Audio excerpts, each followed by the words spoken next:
Hello everyone. আজকে সন্ধেবেলায় আমি আমার পার্সেলটা ওপেন করে নিয়ে, এগুলো আমি কিন্তু মিশো থেকে কিনেছি। এটা ওপেন করে নিয়ে আমি এগুলো লাগানোর কাজে লেগে গেছি। আর সত্যি বলতে প্রথমবার আমি ভীষণ বাজে লাগিয়েছি। আমার ঠিকঠাক পারফেক্ট কিছু না হলে খুব খুঁতখুত করে। এই বাড়িটা এত পুরনো হওয়া সত্ত্বেও আমি চেষ্টা করি আমার নিজের মনের মতো করে সাজিয়ে রাখার। আর এর নিচে আমি নিজের ড্রয়িং করা এই দুটো কিন্তু আমার হাতে আঁকা, এই দুটোকে আমি লাগিয়ে নিয়েছিলাম। আমি যখন চুঁচুড়া থাকতাম তখন কিন্তু ভীষণ সুন্দর ছিল ঘরটা। এরপর আমরা ডিসাইড করি, যেহেতু ওটা ফ্ল্যাট মতো ছিল, যে আমরা বাড়িতে থাকবো, তো বাড়ি ভাড়া নিয়েছিলাম। বাট আমার এখন মনে হয় ফ্ল্যাটই ভালো।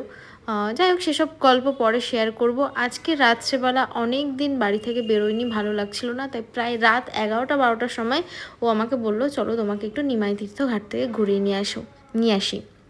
সেই মতো আমরা নিমাই তীর্থ ঘাটে চলে গেলাম। এখানে ওর তো শনি রবি সোমবার এত ডিউটি পড়ে, মানে সেদিন প্রায় সারাদিন বাড়িতেই আসে নাই। আজকে হয়তো সারাদিন বাড়ি আসবে না, আজকে সানডে। চলে গেছে সকালবেলা, আবার হয়তো রাত 10টার সময় আসবে, 10টা কি 11টা। যাই হোক, এখানে আমরা দুজন একটুখানি আইসক্রিম খেয়ে নিয়েছি। আর সত্যি ভক্তের এত ভিড়, আর ওরা ভগবান না চানলে, মহাদেব না টানলে হয়তো যেতে পারা যায় না। যাই হোক, এই দেখে আমরা বাড়ির দিকে চলে এসেছি। আজকের মতো টাটা।